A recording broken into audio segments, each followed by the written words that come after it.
मी आनंद पाटील, प्रभाग क्रमांक 8 मध्ये सद्गुरुनगर म्हणून एक नगर आहे. तिथे गेली बऱ्याच महिन्यांपासून आम्ही वारंवार महानगरपालिकेला अर्ज दिलेले. बऱ्याच वेळेस आम्ही सांगितलंय की त्या आम्हाला धोका आहे, जीवितहानी होऊ शकते, मात्र कुठल्याही प्रकारची दखल घेतली गेलेली नाही.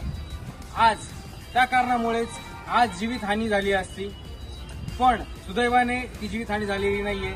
आपण बघू शकता घराच्या एकदम जवळच झाड पडलं, मात्र जीवितहानी झाली नाहीये. आणि रात्री आम्ही इथले जे लोकप्रतिनिधी आहे त्यांना नागरिकांनी फोन केला, सीमाताई गिरे, तर त्यांचा फोन कोणीतरी रिसीव्ह केला आणि त्यांनी आम्हाला डायरेक्ट या पद्धतीने सांगितलं की रात्रीची वेळ आहे आणि आम्हाला फोन करू नका परत.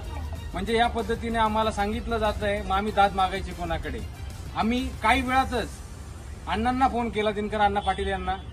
ते लगेच सकाळी इथे उपस्थित आहे आणि त्यांनी सर्व कामाची योग्य नियोजन आखलेलं आहे. आणि ही जी विद्युत वाहिनी आहे ती देखील अंडरग्राऊंड करण्यासाठी आम्ही अण्णांना विनंती केली आहे. त्याचं देखील काम अण्णांनी हाताशी घेतलेलं आहे.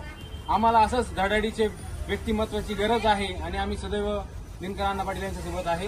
धन्यवाद. सद्गुरुनगरमध्ये प्रभाग क्रमांक 8 नाशिक महापालिका त्या भागामध्ये इतकी झाडं वाढलेली आहेत. रात्री 12-12:15 दरम्यान एक झाडाची पांटी पडून या रिक्षावर पडलं आणि हे घर सुद्धा त्या घरावर पडलं असतं, पण एमईसीबीच्या तारा सुद्धा या ठिकाणी तुटलेल्या आहेत. रात्री मला वाटतं इथल्या लोकप्रतिनिधी त्यांना नागरिकांनी फोन केले, पण ते म्हणे एवढ्या रात्रीचा फोन करायचा नाही, याच्या पुढे काही फोन करायचा नाही.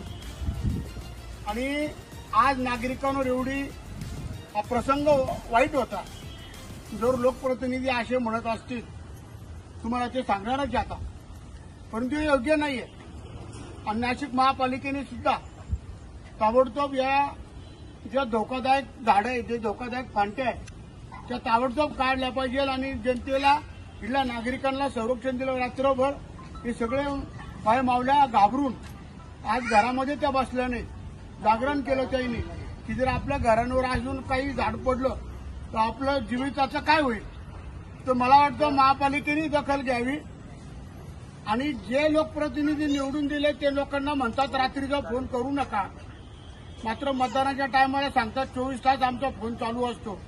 नागरिकांना अशा पद्धतीने उत्तर देणं योग्य नाहीये. मी नागरिकांना नम्र विनंती करेल, आपल्याला जेव्हा काम असेल तेव्हा आम्हाला कधीही फोन करा. आम्ही आपल्या सेवेसाठी कायम उपलब्ध आहोत.